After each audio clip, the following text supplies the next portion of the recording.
ओम शांति। 23 अक्टूबर 2022 के अव्यक्त महावाक्य।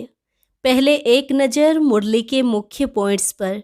बाप दादा ने कहा, पढ़ाई भी एक है, पढ़ाने वाला भी एक है, लेकिन पढ़ने वाले बच्चे नंबरवार है, क्योंकि इस ईश्वरीय पढ़ाई में सिर्फ सुनना नहीं होता है, बल्कि हर महावाक्य को स्वरूप में लाना पड़ता है।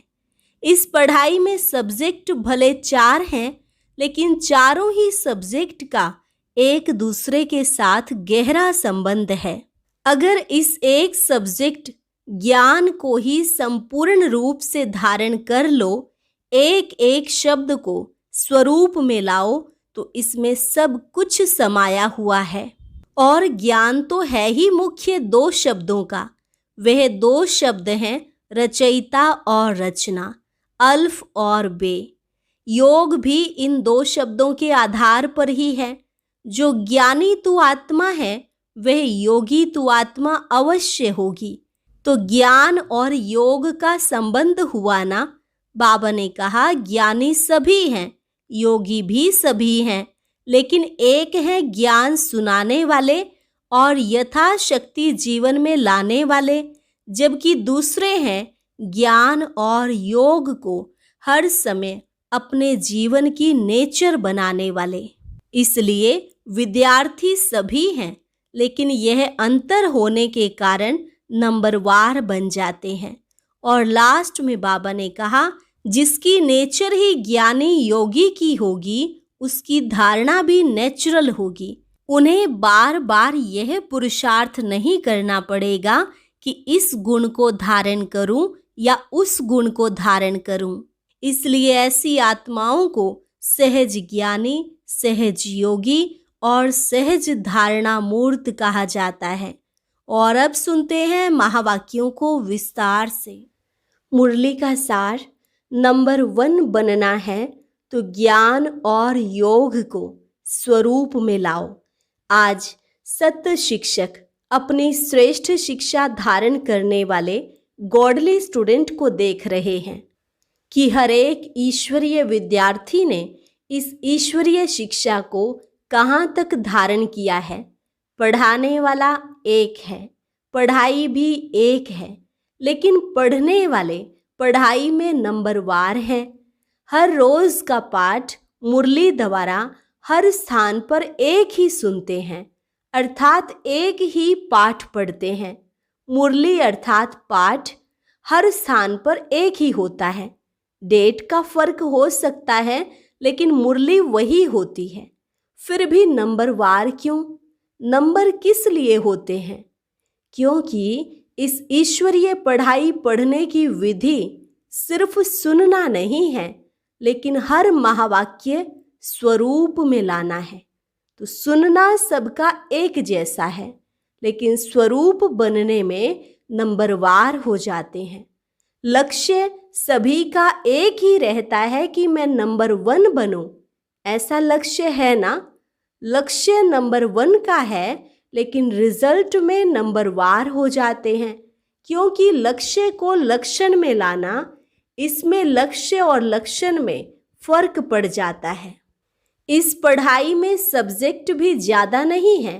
4 सब्जेक्ट को धारण करना इसमें मुश्किल क्या है? और चारों ही सब्जेक्ट का 1-2 के साथ संबंध है।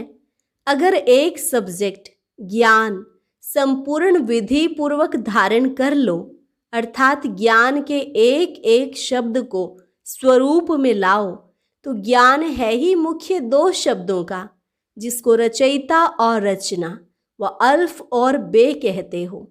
रचयिता बाप की समझ आ गई, अर्थात परमात्मा परिचय संबंध स्पष्ट हो गया। और रचना अर्थात पहली रचना, मैं श्रेष्ठ आत्मा हूँ, और दूसरा मुझ आत्मा का इस बेहद की रचना, अर्थात बेहद के ड्रामा में सारे कल्प में क्या क्या पार्ट है, ये सारा ज्ञान तो सभी को है ना। लेकिन श्रेष्ठ आत्मा स्वरूप बन हर समय श्रेष्ठ पार्ट बजाना, इसमें कभी याद रहता है? कभी भूल जाते हैं। अगर इन दो शब्दों का ज्ञान है, योग भी इन दो शब्दों के आधार पर है ना। ज्ञान से योग का स्वतः ही संबंध है। जो ज्ञानी तू आत्मा है वह योगी तू आत्मा अवश्य ही है। तो ज्ञान और योग का संबंध हुआ ना। और जो ज्ञानी और योगी होगा उसकी धारणा श्रेष्ठ होगी या कमजोर होगी? श्रेष्ठ स्वतः होगी ना, सहज होगी ना, कि धारणा में मुश्किल होगी? जो ज्ञानी तू आत्मा, योगी तू आत्मा है, वह धारणा में कमजोर हो सकता है? नहीं। होते तो हैं, तो ज्ञान योग नहीं है। ज्ञानी है लेकिन ज्ञानी तू आत्मा वह स्थिति नहीं है। योग लगाने वाले हैं लेकिन योगी जीवन वाले नहीं हैं। जीवन सदा होती है और जीवन नेचुरल होती है। योगी जीवन अर्थात ओरिजिनल नेचर योगी की है। 63 जन्मों के विस्मृति के संस्कार या कमजोरी के संस्कार ब्राह्मण जीवन में कहाँ कहाँ मूल नेचर बन पुरुषार्थ में विघ्न डालते हैं। कितना भी स्वयं व दूसरा अटेंशन खिंचवाता है कि यह परिवर्तन करो, वह स्वयं भी समझते हैं कि यह परिवर्तन होना चाहिए, लेकिन जानते हुए भी, चाहते हुए भी क्या कहते हो? चाहते तो नहीं है, लेकिन मेरी नेचर है, यह मेरा स्वभाव है। तो नेचर नेचुरल हो गई है ना। किसके बोल में व व्यवहार में ज्ञान संपन्न व्यवहार व योगी जीवन प्रमाण व्यवहार व बोल नहीं होते हैं, तो वो क्या कहते हैं? यही बोल बोलेंगे कि मेरा नेचुरल बोल ही ऐसा है, बोलने का टोन ही ऐसा है। वो कहेंगे मेरी चाल चलन ही ऑफिशियल व गंभीर है। नाम अच्छे बोलते हैं कि जोश नहीं है लेकिन ऑफिशियल है। तो चाहते भी समझते भी नेचर नेचुरल वर्क कार्य करती रहती है, उसमें मेहनत नहीं करनी पड़ती। ऐसे जो ज्ञानी जीवन व योगी जीवन में रहते हैं, तो ज्ञान और योग संपन्न हर कर्म नेचुरल होते हैं, अर्थात ज्ञान और योग यही उनकी नेचर बन जाती है। और नेचर बनने के कारण श्रेष्ठ कर्म युक्ति युक्त कर्म नेचुरल होते रहते हैं। तो समझा, नेचर नेचुरल बना देती है। तो ज्ञान और योग मूल नेचर बन जाए, इसको कहा जाता है ज्ञानी जीवन, योगी जीवन वाला। ज्ञानी सभी हो, योगी सभी हो, लेकिन अंतर क्या है? एक है ज्ञान सुनने सुनाने वाले, यथाशक्ति जीवन में लाने वाले। दूसरे हैं ज्ञान और योग को हर समय अपने जीवन की नेचर बनाने वाले। विद्यार्थी सभी हो, लेकिन यह अंतर होने के कारण नंबरवार बन जाते हैं। जिसकी नेचर ही ज्ञानी योगी की होगी, उसकी धारणा भी नेचुरल होगी। नेचुरल स्वभाव संस्कार ही धारणा स्वरूप होंगे। बार बार पुरुषार्थ नहीं करना पड़ेगा कि इस गुण को धारण करूं, उस गुण को धारण करूं, लेकिन पहले फाउंडेशन के समय ही ज्ञान योग और धारणा को अपनी जीवन बना दी। इसलिए यह तीनों सब्जेक्ट ऐसी आत्मा की स्वतः और स्वाभाविक अनुभूतियां बन जाती हैं। इसलिए ऐसी आत्माओं को सहज योगी, सहज ज्ञानी, सहज धारणा मूर्त कहा जाता है। तीनों सब्जेक्ट का कनेक्शन है। जिसके पास इतनी अनुभूतियों का खजाना संपन्न होगा, ऐसी संपन्न मूर्तियां स्वतः ही मास्टर दाता बन जाती हैं। दाता अर्थात सेवाधारी। दाता देने के बिना रह नहीं सकता। दातापन के संस्कार से स्वतः ही सेवा का सब्जेक्ट प्रैक्टिकल में सहज हो जाता है। तो चारों का ही संबंध हुआ ना। कोई कहे कि मेरे में ज्ञान तो अच्छा है, लेकिन धारणा में कमी है तो उसको ज्ञानी कहा जाएगा? ज्ञान तो दूसरों को भी देते हो ना, है तब तो देते हो। एक है समझना, दूसरा स्वरूप में लाना। समझने में सभी होशियार हैं, समझाने में भी सभी होशियार हैं, लेकिन नंबर 1 बनना है तो ज्ञान और योग को स्वरूप में लाओ। फिर नंबरवार नहीं होंगे, लेकिन नंबर 1 होंगे। तो सुनाया कि आज सत्य शिक्षक अपने चारों ओर के ईश्वरीय विद्यार्थियों को देख रहे थे, तो क्या देखा? सभी नंबर 1 दिखाई दिए व नंबरवार दिखाई दिए। क्या रिजल्ट होगी? वह समझते हो कि नंबर 1 तो एक ही होगा, हम तो नंबरवार में ही आएंगे। फर्स्ट डिवीजन में तो आ सकते हो ना, उसमें एक नहीं होता है। तो चेक करो, अगर बार बार किसी भी बात में स्थिति नीचे ऊपर होती है, अर्थात बार बार पुरुषार्थ में मेहनत करनी पड़ती है, इससे सिद्ध है कि ज्ञान की मूल सब्जेक्ट के 2 शब्द रचता और रचना की पढ़ाई को स्वरूप में नहीं लाया है। जीवन में मूल संस्कार के रूप में व मूल नेचर के रूप में व सहज स्वभाव के रूप में नहीं लाया है। ब्राह्मण जीवन का नेचुरल स्वभाव संस्कार ही योगी जीवन, ज्ञानी जीवन है। जीवन अर्थात निरंतर, सदा 8 घंटा जीवन है, फिर 4 घंटा नहीं, ऐसा नहीं होता। आज 10 घंटे के योगी बने, आज 12 घंटे के योगी बने और आज 2 घंटे के योगी बने, वो योग लगाने वाले योगी हैं, योगी जीवन वाले योगी नहीं। विशेष संगठित रूप में इसलिए बैठते हो कि सर्व के योग की शक्ति से वायुमंडल द्वारा कमजोर पुरुषार्थियों को और विश्व की सर्व आत्माओं को योग शक्ति द्वारा परिवर्तन करें, इसलिए वह भी आवश्यक है। लेकिन इसलिए योग में नहीं बैठते हो कि अपना ही टूटा हुआ योग लगाते रहो। संगठित शक्ति यह भी सेवा के निमित्त है, लेकिन योग भट्ठी इसलिए नहीं रखते हो कि मेरा कनेक्शन फिर से जुट जाए। अगर कमजोर हो तो इसलिए बैठते हो, और योगी तो आत्मा हो तो मास्टर सर्वशक्तिवान बन, मास्टर विश्व कल्याणकारी बन, सर्व को सहयोग देने की सेवा करते हो। तो पढ़ाई अर्थात स्वरूप बनना। अच्छा, आज दीपावली मनाने आए हैं। मनाने का अर्थ क्या है? दीपावली में क्या करते हो? दीप जलाते हो।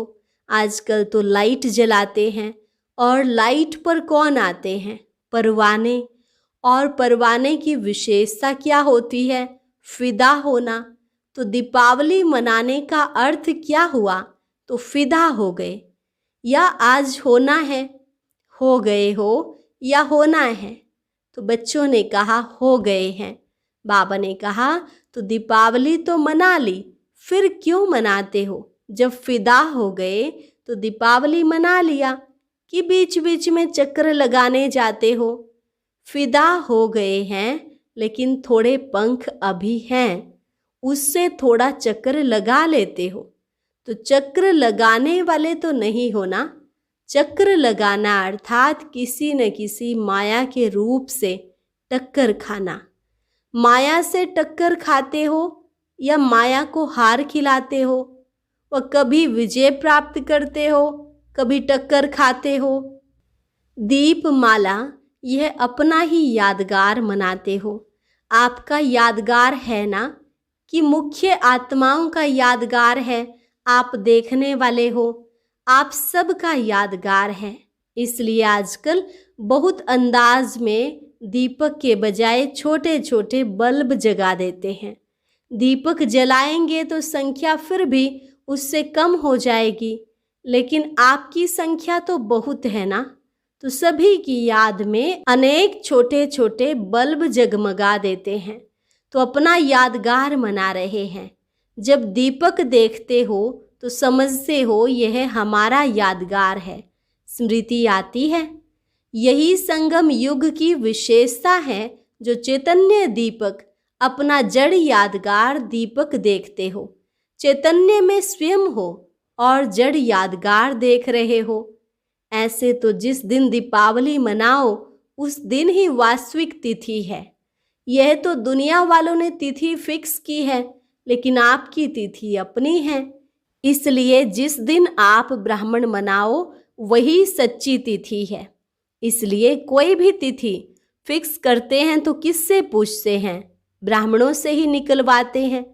तो आज बाप दादा सभी देश विदेश के सदा जगे हुए दीपकों को दीपमाला की मुबारक दे रहे हैं, बधाई दे रहे हैं।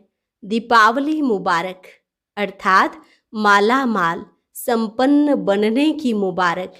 ऐसे सदा जागती ज्योत, सदा स्वयं प्रकाश स्वरूप बन अनेकों का अंधकार मिटाने वाले सच्चे दीपक, सदा चारों ही सब्जेक्ट को साथ साथ जीवन में लाने वाले, सर्व सब्जेक्ट में नंबर 1 के लक्ष्य को लक्षण में लाने वाले ऐसे ज्ञानी तु आत्माएं, योगी तु आत्माएं, दिव्य गुण स्वरूप आत्माएं, निरंतर सेवाधारी श्रेष्ठ विश्व कल्याणकारी आत्माओं को बाप दादा का याद प्यार और नमस्ते।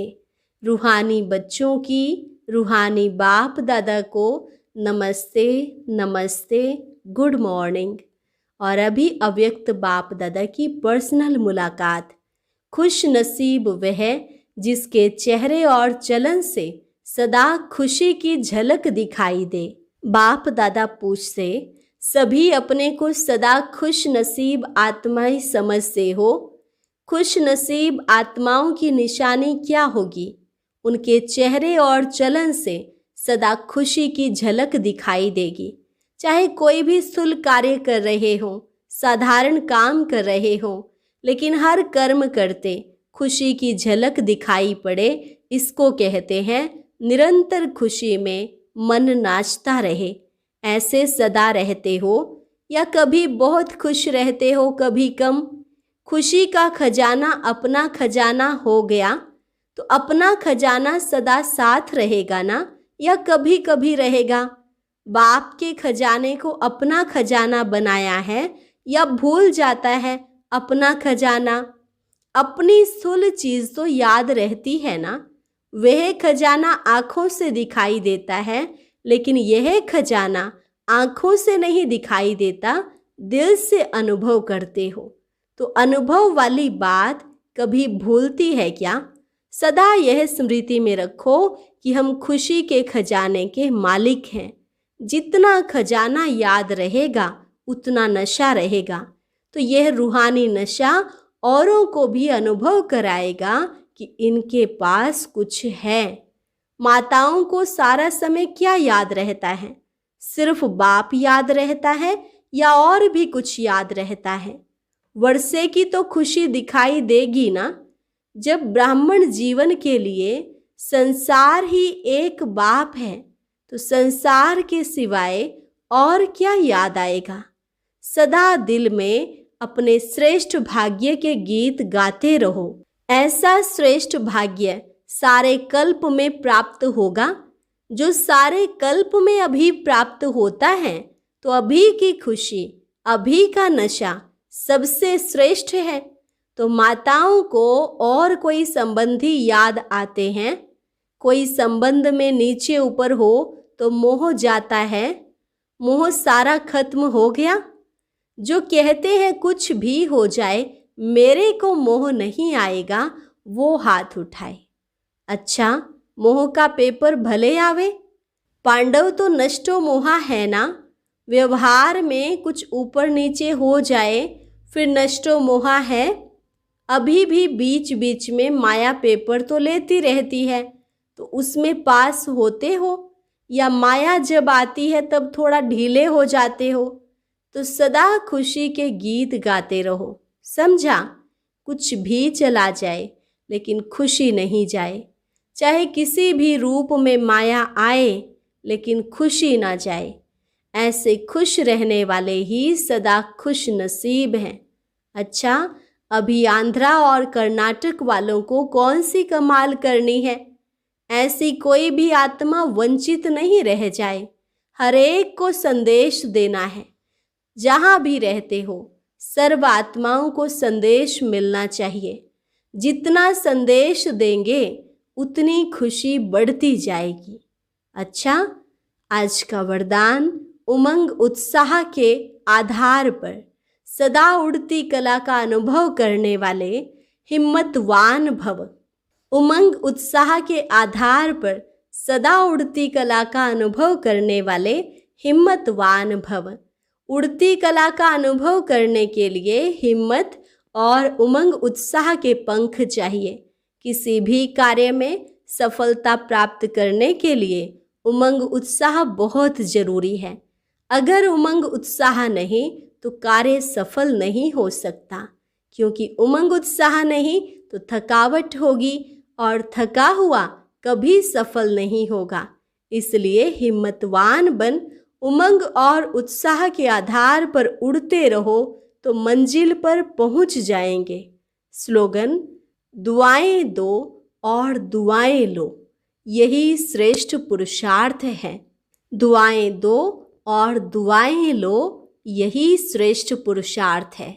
अच्छा, और अब सुनते हैं आज का अव्यक्त ज्ञान मोती।